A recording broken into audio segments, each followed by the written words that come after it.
હવે વાત એવા શખ્સોની કે જેમની પાસે મોતના સામાનનો પરવાનો હતો। આ પરવાનો ગુજરાત નહીં પરંતુ અન્ય રાજ્યમાં હતો।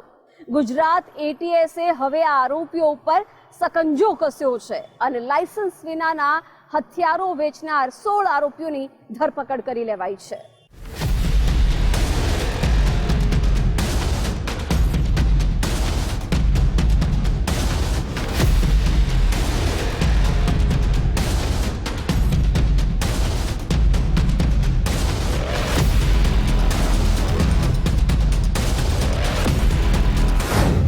बोगस गन लाइसेंस कौभांडમાં કાર્યવાહી।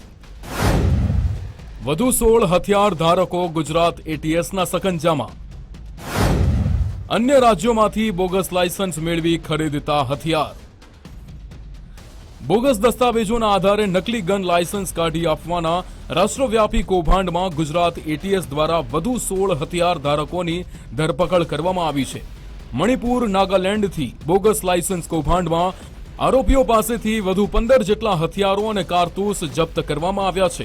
સમગ્ર કૌભાંડમાં 108 લોકો સામે ફરિયાદ નોંધાઈ છે। અમદાવાદ, સુરત, બોટાદ, સુરેન્દ્રનગરના હથિયાર ધારકોની ધરપકડ કરવામાં આવી છે। આ પહેલા ગુજરાત એટીએસ દ્વારા 7 આરોપીઓની ધરપકડ કરવામાં આવી હતી। એ અંતર્ગત એ સમયમાં 7 આરોપીની ધરપકડ કરવામાં આવી। એ 7 આરોપીના 11 દિવસના રિમાન્ડ હતા। રિમાન્ડ દરમિયાનમાં વધુ 16 આરોપીની જાણકારી મળેલ છે અને 16 આરોપીઓ પાસેથી હથિયાર રિકવર કરવામાં આવેલ છે અને 16 આરોપીઓની વધુ ધરપકડ કરવામાં આવેલ છે। આ તમામ આરોપી પાસેથી ટોટલ 15 હથિયાર રિકવર કરવામાં આવેલ છે અને 489 એના કારતૂસ રિકવર કરવામાં આવેલ છે।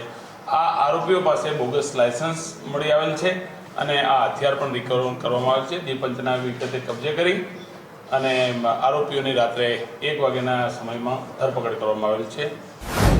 અત્યાર સુધીમાં 115 થી વધુ લોકોની સંડોવણીનો પર્દાફાશ। એટીએસની પ્રાથમિક તપાસમાં બોગસ ગન લાયસન્સ કૌભાંડમાં અત્યાર સુધીમાં 115 થી વધુ લોકોની સંડોવણીનો પર્દાફાશ થયો છે। 7 પૈકીના 3 આરોપીઓએ ખોટી રીતે ગન લાયસન્સથી મેળવેલી 3 પિસ્તોલ, રિવોલ્વરનો ક્યાંક ને ક્યાંક ઉપયોગ કરાયો છે। વિશાલ પંડ્યા, અર્જુન આલ્ગોતર અને ધૈર્ય જરીવાલા પિસ્તોલ અને રિવોલ્વરના 171 કારતૂસ અંગે હિસાબ આપી શક્યા નથી, એટલે ક્યાં ફાયરિંગ કરાયા તેનો ભેદ ખોલાશે। ગુજરાતના 108 આરોપીઓને હથિયારના લાયસન્સ ઇસ્યુ કરવામાં આવ્યા હતા। 8 લાખથી 20 લાખ રૂપિયામાં હથિયારના લાયસન્સ આપવામાં આવ્યા હતા। આરોપીઓ મણિપુર અને નાગાલેન્ડથી ખોટી રીતે લાયસન્સ બનાવતા હતા અને અહીં હથિયાર વેચતા હતા। ગુજરાત અને હરિયાણામાં અનેક લાયસન્સ વેચ્યા હોવાનો ઘટસ્ફોટ થયો હતો। બોગસ ડોક્યુમેન્ટના આધારે હથિયારના પરવાના પણ અપાવી દેવામાં આવ્યા હતા। મણિપુર અને નાગાલેન્ડથી લાયસન્સ લાવતા હતા। વેપન લાયસન્સની જરૂર તેવા લોકોને હરિયાણાના એજન્ટ સાથે મીટિંગ કરાવતા હતા। હરિયાણાની દુકાન રજિસ્ટર્ડ લાયસન્સ શોપ હતી। નાગાલેન્ડમાંથી 4 લાયસન્સની માહિતી શરૂઆતમાં મળી હતી।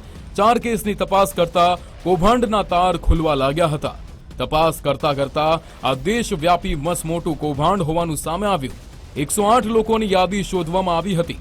છેલ્લા 6 વર્ષમાં તમામ લાયસન્સ ઇસ્યુ કરવામાં આવ્યા હતા। મુખ્ય આરોપીઓ 7 હતા। એ 7 આરોપીઓએ એક શોકત નામના માણસ, ફારૂક નામના માણસ, જે હરિયાણામાં પોતાની ગન લાયસન્સ વેચવાની દુકાન ધરાવે છે અને એ માણસો એ લોકોને નાગાલેન્ડથી હથિયાર ઇસ્યુ કરાવતા હતા, એવી અત્યાર સુધીની ઇન્વેસ્ટિગેશનમાં વિગતો બહાર। જેમ કે કોઈ પણ લગ્ન પ્રસંગમાં જાય છે અથવા તો કોઈ ધાર્મિક પ્રસંગોમાં જાય છે અને પ્રસંગ દરમિયાન એમની પાસે રહેલું જે વેપન છે એ શો કરે છે અને બતાવે છે લોકોને કે અમારી પાસે આવું નાગાલેન્ડનો એક નેશનલ પરવાનો છે અને એના આધારે જે બીજા લોકોને પણ એવી ઈચ્છા થાય છે કે અમને આ પણ નેશનલ લાયસન્સ મળી જાય, એ રીતે પોતાના કસ્ટમર ઊભું કરી અને આ પ્રકારે માર્કેટિંગ કરવાનું કામ કરતા। મોતના સામાન સાથે પકડાયેલા 16 આરોપીઓ પાસેથી ઘાતકી હથિયારો જપ્ત કરવામાં આવ્યા છે। આ હથિયારોનો ઉપયોગ કરીને કેટલા ગુનાને અંજામ આપવામાં આવ્યો છે, કયા આરોપીએ કોની પાસેથી અને ક્યાંથી હથિયાર ખરીદ્યું હતું, હથિયારોની હેરાફેરીનો મુખ્ય આરોપી કોણ છે તે દિશામાં તપાસ તેજ કરાઈ છે। અર્પિત દરજી, ગુજરાત ફર્સ્ટ, અમદાવાદ।